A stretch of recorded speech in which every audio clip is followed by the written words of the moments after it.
Now, I started training at home during the pandemic. Like most people, I used to have my own gym in central London.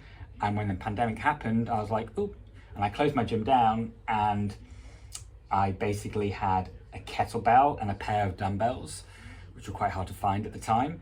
And I had a tiny little space. This was my garage, which was full of garage shit. And I just had a tiny little room in a corner and I basically trained outside. And then slowly as the weeks went on and the months went on, I became a convert. And even though I obviously have access to gyms because of my job, I like training at home more. So over the time, I've got 2 floors now and I've got 3 pieces of cardio equipment. I've got 8 different barbells. I've got a half rack. I've got far too many kettlebells. I've got like 6 sandbags.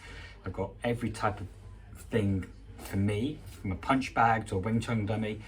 I've got so many things which I just love. And for me, I'd much rather train here than any commercial gym. It's better equipped than any commercial gym. It's got strongman equipment, it's got climbing equipment, it's got martial arts equipment you don't find in normal gyms.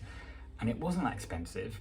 And I can train by myself whenever I want, and I just love it. So I want to share with you just 3 tips on how to create your kind of perfect temple, playground, garage gym like me. So first of all, figure out if home training is for you. It's not for everyone. You've got to, some people, and I get it, like training with people around them because there's a lot of equipment, there's more choices, it's normally, you have to clean up after yourself. The buzz of other people around you is quite intoxicating and quite motivating and inspiring. And I get that. I've lived and worked in gyms all my life and they can be amazing places to really go and kind of like give it your all. So train at home for a month. Try it. Do it instead of your normal gym membership and see how you cope, see how it feels. If you need to, just spend minimum money, buy like 1 kettlebell or just a pair of dumbbells, but don't invest much time or effort into this. Just train at home as best you can. Go for runs outside, do some press ups, squats, lunges. There's all kind of things you can do at home, even stretching for half an hour at night by yourself. To see how it feels doing stuff at home away from people. Do you like it? Is it frustrating? Do you miss the buzz of being around? Or either way, you'll figure out by the end of the month if training at home is right for you, and you'll already figure out what you want.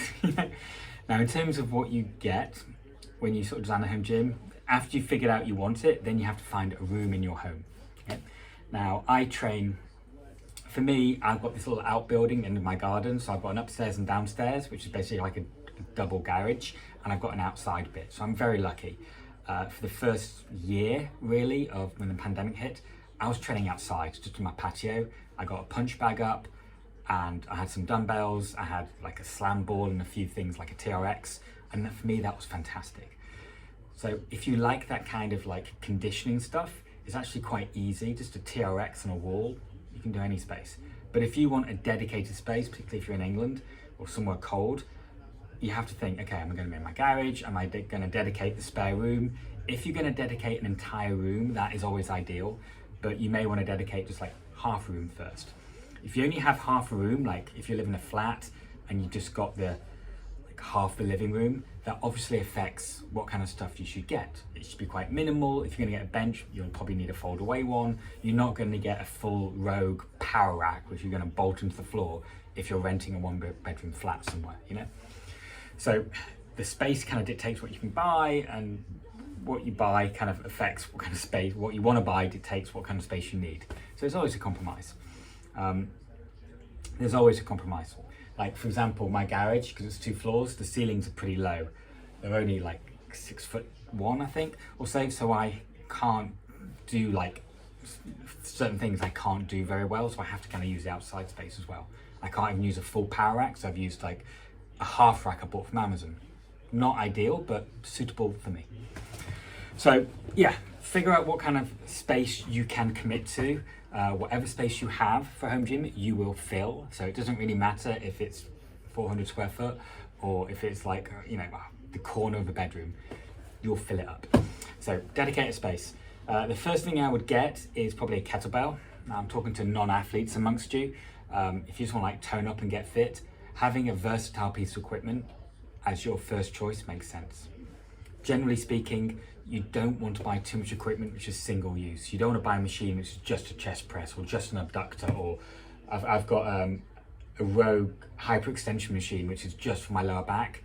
It folds away, but to be honest, that's my only single piece of equipment I have, and it's quite large. Nearly everything else, no, I think everything else I've got I can think of, pretty much everything I've got in this gym, I can do multiple different types of workouts on, so it's much more kind of future-proofing as my goals change as I age. So I'd start for kettlebell. After that, I'd say the next purchase would be, for most of us, would be dumbbells and a bench. When it comes to a bench, if you have to kind of fold it away, then you need a fold away bench. Ideally, don't get a fold away one because they feel really unstable. If you're lifting more than like 20 kilos, like more than 10 kilos each side, you want a bench which weighs more than 30 kilos, in my experience. You generally find the more expensive the bench, the heavier they are, the more sturdy they are. In UK prices, you don't really want to spend less than 100 quid on a bench. Buy some in Argos for 25 quid, you won't feel safe. And if you're like a bigger guy or a bigger girl and you're lifting heavy weights, invest in a good bench. There's that saying, you know, like buy once, cry once, you know, so buy twice, cry twice. So you don't want to kind of buy stuff and then after 6 months go, actually I tried to save money, now I'm going to throw it away and buy something else. It's very common in the home training world to kind of upgrade bit by bit and then realize you made a mistake and then buy again, and it's best to kind of wait, get something good which will last, rather than buying really cheap stuff. So yeah, a bench and some dumbbells. You can get adjustable dumbbells.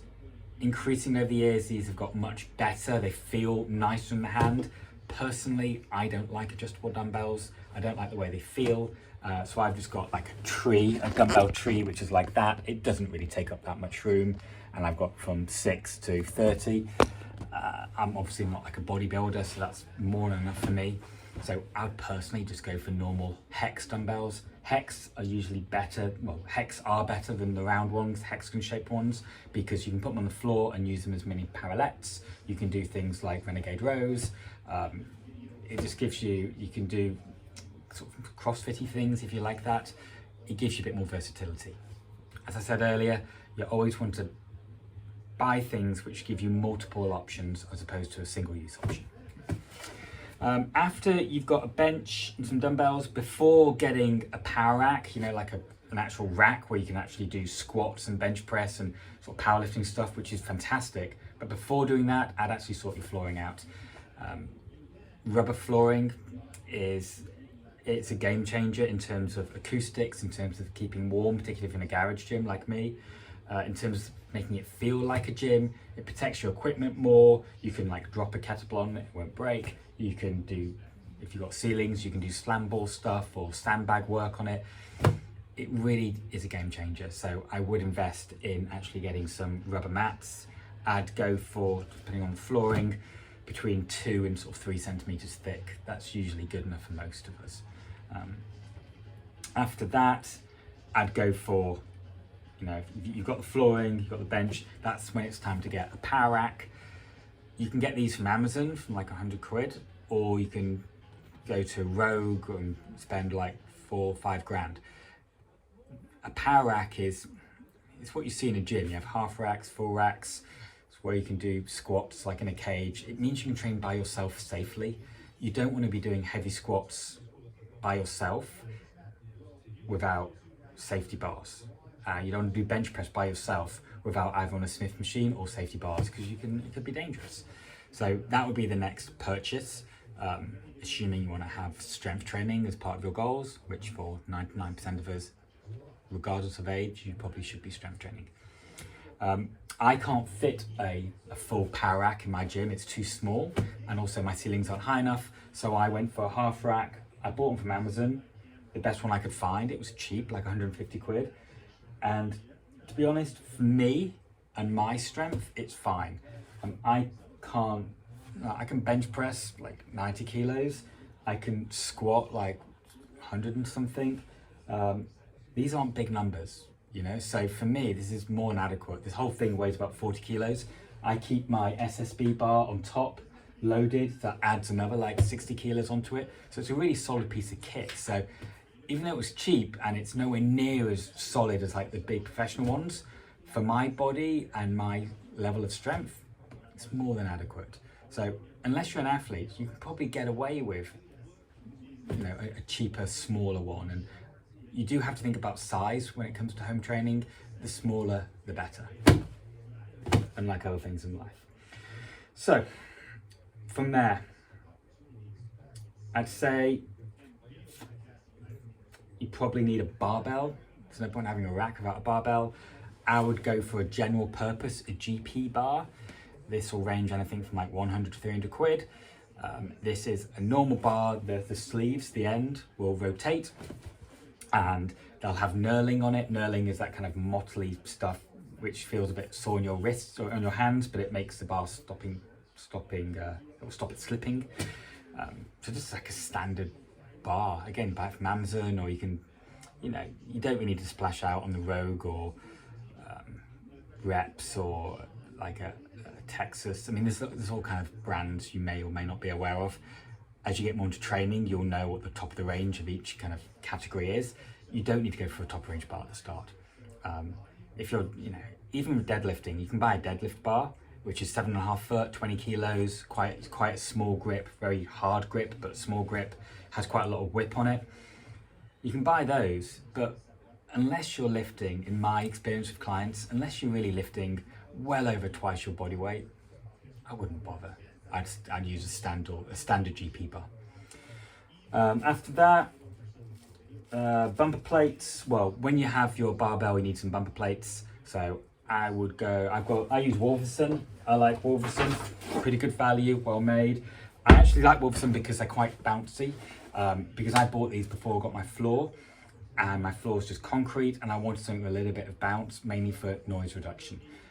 Now I've got a rubber floor, I probably don't need as bouncy a plates, but it's not that big a deal that it's worth replacing. But yeah, Wolverson are good. Mirrorfit in the UK is really good. In America, Reps is good. Rogue is good, but the cheap plates in Rogue I think are overpriced. The top of the range plates are really good.